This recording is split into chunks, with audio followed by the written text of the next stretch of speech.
I'm going to place the semicircle in the complex plane centered at the origin so that we have A and B on the real axis where A is equal to 2 and B is equal to -2. I'll put these 6 equally spaced points up here. So this first complex number, C1, has a magnitude of 2 and its angle is 2 pi over 14. When I put in 6 more equally spaced points underneath, this divides this circle with radius 2 into 14 congruent arcs. We'll let omega be e to the 2 pi over 14i. So C1 is 2 times omega, and C2 has twice the angle, so it's 2 omega squared, and so on. We're asked to find n, which is going to be the product of the distances from A to all of these C's, times the distance from B to all of the C's. We have a lot of symmetry in this circle, so note that the distance from B to point C1 is going to be the same as the distance from A to point C8 over here on the opposite side, and so on,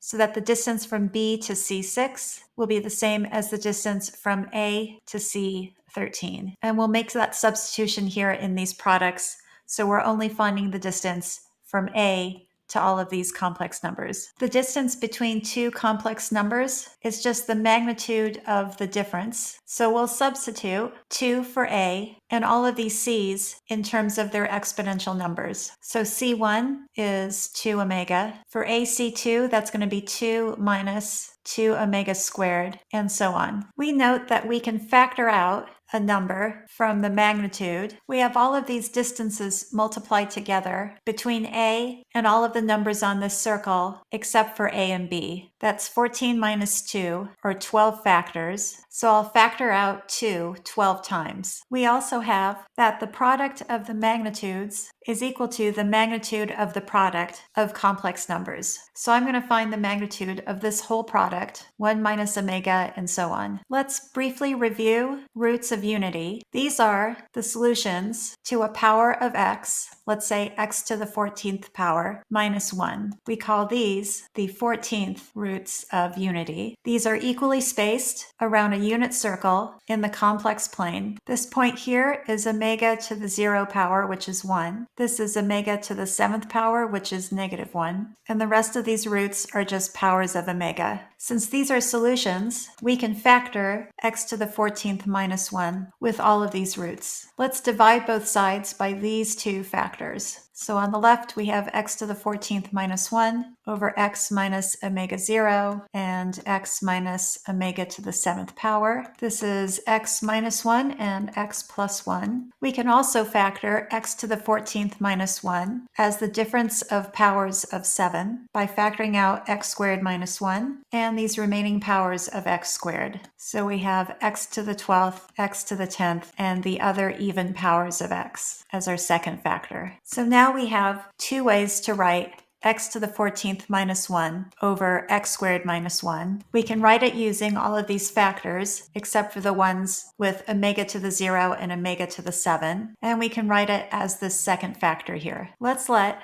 x be equal to 1. So on the left-hand side, we'll have 1 minus omega and so on. And on the right-hand side, we have these 7 powers of x. And when we substitute 1, this is going to be equal to 7. Earlier, we found that n was equal to this quantity. Let me copy it down here. And we have that the second factor is the real number 7. This is 4096 times 7. And when we divide by 1,000, our remainder is 672.